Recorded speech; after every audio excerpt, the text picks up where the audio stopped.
Hello and welcome to another episode of the ReUp. My name is Jason Delgado. Thank you again for joining. I'm about to go out, do a little open mic set at the Hollywood Comedy, but I thought I'd try and get a ReUp in just to, get our little conversation going for the week. I hope everybody's having a very good week and enjoying themselves, staying away from UFOs. Woo! Yeah, I thought it was so funny how I feel like we're running out of stuff to talk about if we're into UFOs now in the news. I was like, really? Aliens? Like, yeah, they're real. We just didn't want to say anything because of COVID. But yeah, it's I guess it's a big deal now. Every news outlet I see has like pictures of UFOs and people talking about UFOs. So once we run out of pandemics, we go right to aliens. Booga booga. But hey, it's better. We're getting the masks off. We're getting things opening up again. It's exciting. It's fun to be, It's just weird to see how fast things are opening up now. So it's great. Like there's full capacity at baseball games next week. And they're talking about in June, no more masks. I heard Texas actually has a rule where you're not even allowed to implement the need for masks in Texas. So if you say you have to wear a mask, it's illegal. Man, crazy world, man. How things fly. How things change. But it's good. We're safe. We're getting vaccinated. I myself am now fully vaccinated. I only grew one tail, and it's super cute. No, I'm kidding. I'm fine. Everything's fine. I don't know what happened. I guess with some people, I was really concerned because, they say depending on which one you get, the vaccine-wise, you either get, the first hit is really hard, and then the next one's super easy, or the first shot is really easy, and then the second one is just really hard, and you get the chills and the sweats and all that. And so I took both vaccines on a Friday, and then I, just made sure I had the day off, and then I had the Saturday, Sunday, just in case, I'm in a fever haze with my vaccine in my tail. No, I'm kidding. It's not. It's fine. Everything was fine. I was super concerned, and it just turned out to be nothing, Got the shot. It was really packed for the second shot. The first shot, walked right in, no problem. It was like plenty of parking. They had like little sanitizers next to little moisturizers next to every seat, and every seat was empty, and you could just get a little sanitizer, a little moisturizer, feel good about yourself, and get out the door. But this time was different. No sanitizer, no moisturizer. Lots of people. Lots of old, young people. Many with children, in fact. And so it was just a swarm of people at this COVID vaccine center that I went to, which is good. It means that more people are getting involved. One of the things I said was last time, my hospital was in East LA, and, a large Hispanic community. And I know just from being a Hispanic and talking to my family, we're just not about that vaccine. I don't want to be put a blanket statement on everybody, but most of the Hispanic people I know are like, nah, I'm good. But I feel like now, because there's, things are opening up, and there are certain variables where it's like if you're vaccinated, you're allowed to go in and not wear a mask, and then.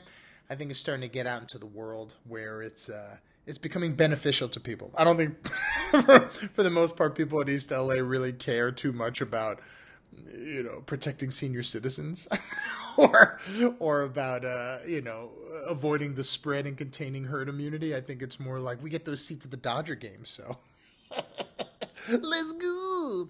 And so now people are getting vaccinated. I saw a ton of people there, and that's great. It's really great because I think, the more this is just in our rear view mirror, the better. Let's just get it over with, get yourself vaccinated.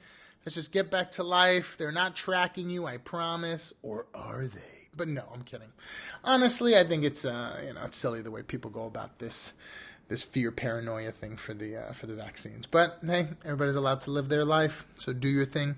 But in my case, it was nice. I was able to go there, wait a while, and finally got my vaccine. But having to wait a while because a lot of people were getting vaccine, not the worst thing in the world. A lot of children. I couldn't believe it. I was like, Joe Rogan said you were all safe.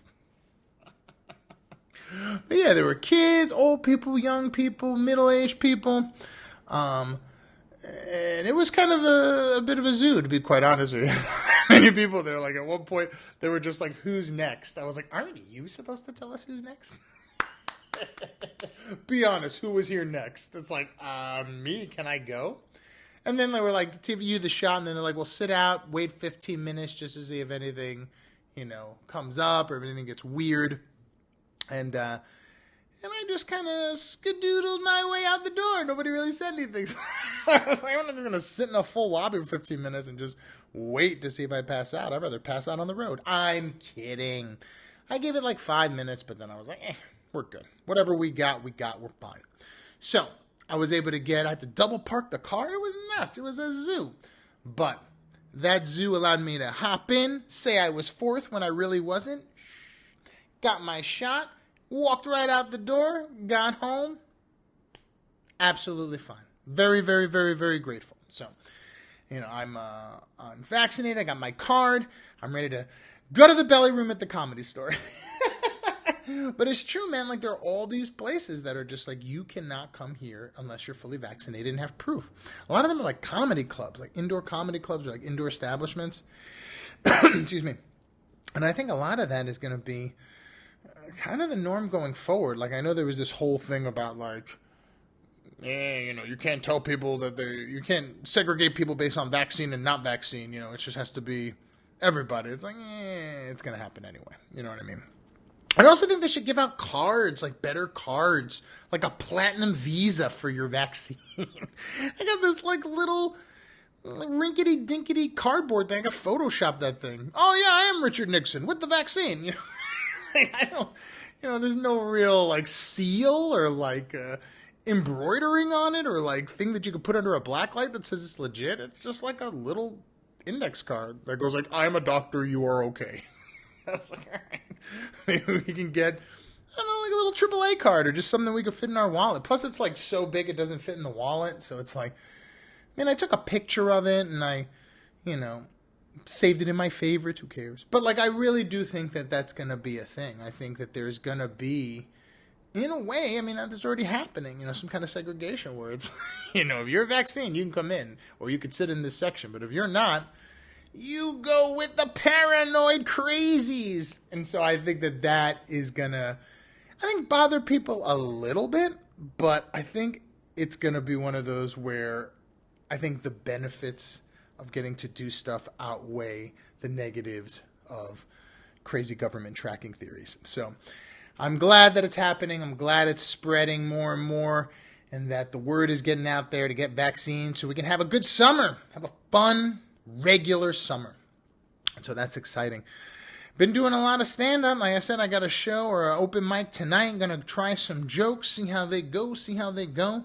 Like I said, trying to work on my 30-minute, then my hour, get that bulk. I got like 35, 40 minutes right now, but I'd like to kind of, get it real tight and solid, get up to that 60-minute mark for my HBO Netflix special. But yeah, it's good. I'm glad that I'm kind of getting a chance to get out there now. A lot of shows are coming up too. Places are opening up, comedy clubs are opening up, and so I'm trying to get booked. I did an audition on Sunday for a place called the Comedy Chateau. I saw a great show there with Taylor Tomlinson, and she crushed. And one of the funny things that I kind of is an inspirational moment for me, just kind of recognizing, what's sort of valid and what's not as far as like, I don't know, my own beliefs and theories about like the comedy world. I have this, it's naivety, I'm learning, I'm growing. But like, I feel like a lot of times when I go to a club or to an open mic or to something where it's like an audition for like a slot at a club, you see a lot of people like, they get in there, they sit down, and then they're going over their notes. They're going over their notes, and they go, okay, is this the joke I'm going to tell? Is this how I'm going to tell? Maybe I'll tell this one. And I think like if you are at the precipice of about to go on stage and you're still looking at notes, you might not be in the best spot. You know what I mean? I feel like you should be good to go when you get there. If you're doing like an HBO special, one of these like hour-long things, and you want to look over the order of things, like, hey, I don't know anything about that. Like if you're doing a 5-minute tester set or you're just doing a 5-minute audition at a mic, this sort of constant need to like look at the notes. Everything's got to be fine. I feel like part of the thing that makes a comedian good in my eyes when I see them is just how natural they look. How it just seems to come really easy. There's no tension. There's no even indication that they're trying to memorize anything. The great ones, even though I'm sure all of them have the same thing. Then this, then this, then this, but you don't see it.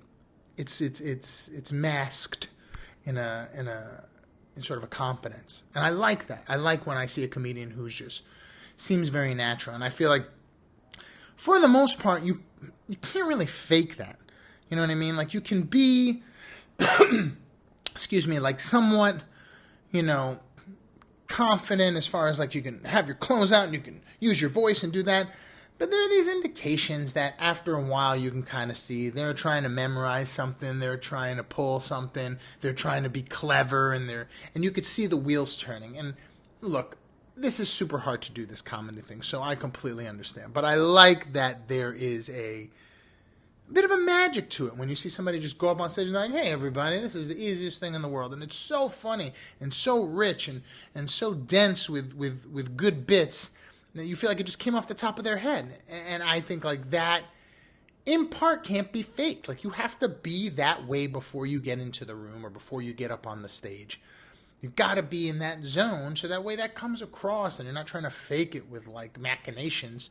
You're just naturally okay. Like you feel like these are the jokes. I know the jokes. I'm going to wing the jokes. And I always find it funny that people will be very, very nervous and tense right before they go up on stage and then go up on stage and then try to be confident because it's just doesn't, it's not going to come across. You know what I mean? It's just not going to, I don't know. To my opinion, I don't feel like it comes across. I feel like I could see you reading your notes in your mind, and I see that for me. When I look at a set that doesn't go well or a set that I don't like, I'm like, I could see you reading your notes in your head, and I could see the wheels turning, and I could see that this is taking too long because it's not tight and ready. I'm still kind of winging it. But I feel like part of it is that you do it enough, you practice enough, you learn the material, so that way when the time comes, when it's time to go up on the stage, it's just kind of like in you. And I find like the sets that work best for me are the ones where I feel confident about the material, it's in me. I don't have to look at the order right before because then I start to trip myself up. Did I do this right? Am I thinking too much? Is this joke work? Does this joke really not work? And so I have to really kind of just zen out and just be like, dude, just zen. Don't be scrolling through the notes. Don't be fidgety. You know the material, deliver the material, and in that ease and that sort of confidence and that way will come across, and it'll make the material funnier. But this is completely not true! Because I saw Taylor Tomlinson before she went up. I had an interesting little bit where I was at the Comedy Chateau seeing a show with two comedian friends. Then I found out that Taylor Tomlinson wasn't going to be on. So I wound up going to the bathroom. Just because she was like, somebody came back at the table and was like, Taylor Tomlinson's not here. She's not showing up. And so I was like, so if it's one more person, I'm going to go to the bathroom before they come up, and that way I'll be ready. So I went over to the bathroom, and I was walking to the bathroom, and as I'm walking, I see Taylor Tomlinson. I think I might have mentioned this story in the past week. But the point of it this time was that like she looked fidgety. Like she was looking at stuff fidgety, kind of pacing a little bit. And I was like, oh man, is that Taylor Tomlinson? I didn't even know, actually, to be honest with you. I just looked at the person and went, oh, they look nervous. And then I just went to the bathroom. And then as I was walking to the bathroom, I heard from her Netflix special, blah, blah, blah. And I was like, oh, that is Taylor Tomlinson. That's great. And then she went up and destroyed. I mean, just destroyed. Like super confident, super cool, everything whammy bammy. And I was like, wow, all my theory about being cool and collected before is BS, man. Everybody does it different. Everybody does the vibe different. And so for me, I was very, I was taken aback. I was like, yo, chill yourself, bro. You don't know nothing. You know what I mean? Because people have different theories. People have different ways of doing it. You hear about these athletes who like throw up before they go out and throw 500 yards. Everybody has a different way of dealing with it. And I feel like it was a lesson to me You know what I mean? Don't be so high on my own supply that I got to be confident Jim all the time. You know, if you feel certain nerves, that's okay, as long as you work those nerves out before you get on stage. And I thought it was amazing to see, because I mean, and this is not even a slag, you know, I just, from my personal experience, when I saw her, I was like, she looks kind of fidgety and nervous. And then she just went up and, blah, no problem, murder, destroy. And so I learned a lesson. Everybody's going to do things differently. Everybody has their own process, their own way. Everybody's going to find that sort of zone at a different time in a different way. And so it was a good lesson. It was a good lesson to learn, because for me, you know, I always worry that the fear or the nervousness is going to seep its way into the act, and then it's not going to come across as good. But sometimes that nervousness, you know, might push towards success. It might lock the whole thing down a bit more. And so it was nice to kind of check myself and humble myself and learn that, you know, everybody has a different process. Everybody does things differently. And it made me think, like, you know, all these things I heard about how you're supposed to do comedy and how you're supposed to do this and this is the way you're supposed to be and, you know, these are the rules. You got to do everything like this. A lot of that is BS. Everybody has process. Everybody has their own way of doing things in life in general, but especially for something like performance, like athletes or singers or comedians, where it's this, you know, you're on stage, all eyes focus on you, and you have to deliver. And I feel like everybody has to get to the zone if they're going to perform at the highest level. You got to get to a place where you're in it to win it. You're zoned. You're riding the wave, and that's the way you want to be. But to get there, you may need to puke, do the hokey pokey, fidget in your seat, whatever you got to do.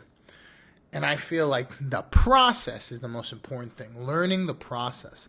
I was watching this interview with Jerry Seinfeld, and he talked about how he has a athletic coach or a trainer who trains him and also trains like hedge fund people and, you know, billionaires and these people who manage all this money. And he says, the people who are good, you know, they can do it whether, you know, they're tired or they're sick. They just push through. They just push through no matter what. And even if they got to like drink themselves to death or do these things, they find a way to get the energy to get the thing done. The great ones, the people who are at the absolute top of their game, untouchable, have a system for everything. This is what he says. He says everything is in a system. From when they wake up to how they brush their teeth, how they eat, where they go, what times they're doing their thing, how they go through the process of evaluating something, how they go through the process of making decisions, all in a system. A system that they could just fall back into, run that system, and get their result. And that was really fascinating to me because it really shows that there's only so much will. You know what I mean? Will is not going to get you past a lot of the pain. You know what I mean? It's like, you know, being motivated only goes so far.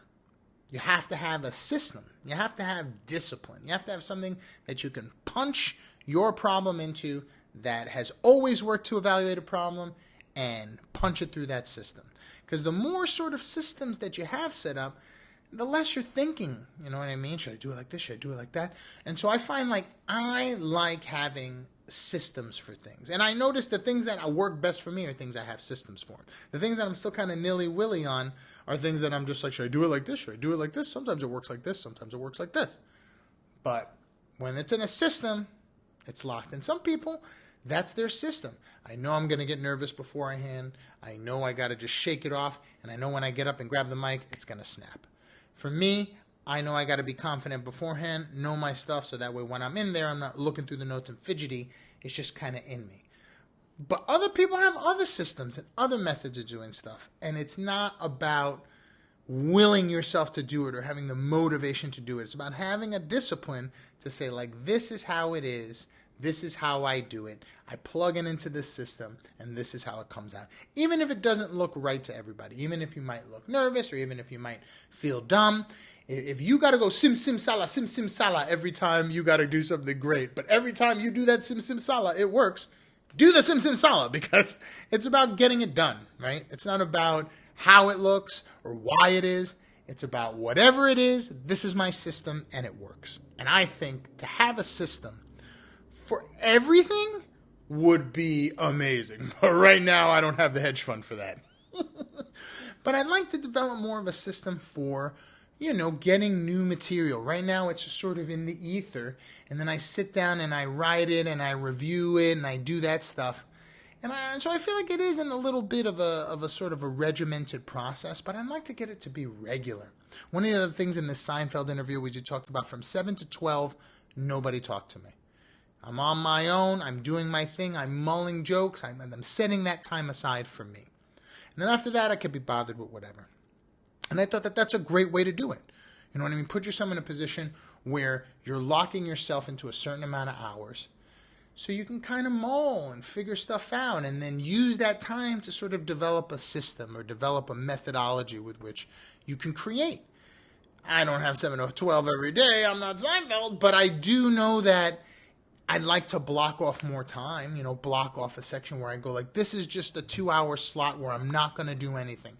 I'm just going to develop this joke. And I feel like that's going to benefit only because it's discipline. It's something that I'm regimented in doing until the brain sort of kicks into play. It also is going to help me get more material because I'm practicing it more. But I think also it kind of gets you into learning how to make a system. You know what I mean? So much for me in general was learning how to learn. How do I learn something? People can read a book and then go program a computer. I need to sit with the thing and program the computer to do it. And I need to make mistakes, press the key, punch the keys. But I need to go through a process where I'm experiential, as opposed to just like book learning. I can't deal with the book learning. I got to have that firsthand experience and then I can pick it up. But some people can read it through a book, learn it, and then go. But you don't even know which one you are until you do both. You know what I mean? And I think it's the same thing with everything. You have to go through the machinations of all the different things that you try. And then eventually you go like, hey, if I have myself a cup of coffee in the morning and sit in this seat with this pen, the notes just seem to flow. And I kind of like to develop something like that. You know what I mean? Like I notice that I don't do, there's excitement outside. Fast and the Furious 27. But yeah, there is something to being, in a place where you go like, I know when I sit in this chair and I have this coffee and I have this notepad and I have this pen, it's going to just click. It's just, this is the mode I'm in. You know what I mean? It's like the baseball player with their mitt. This mitt, when I put on this mitt, I just feel different. These shoes, when I put on these shoes and I go out on the court, it gets me in my mode, LeBron used to have a thing where he used to like blow the smoke up, you know what I mean? And it's a lot of pomp and circumstance, but it's a system. I do this every time before I go to perform, because if I go through this process every time, even if it's silly, even if it feels funny, this process is what works for me and what clicks into place. And you have fools like me who don't know nothing trying to judge you like, hey, why do you put on a clown nose before you do anything? Because the clown nose makes it better. But it's true, man. Go with your system. Don't worry about what anybody else is thinking, anybody else is saying.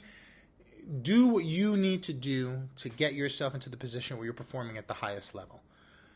And the hard part is learning how to do that. Taking the time to say like, no, I don't like to write the notes beforehand. I like to type them. Or I do like to type them. I don't like to write them. That process, learning your process, so important. And I found that this example of what happened at the Comedy Chateau really, brought that home. It's like everybody's different, man.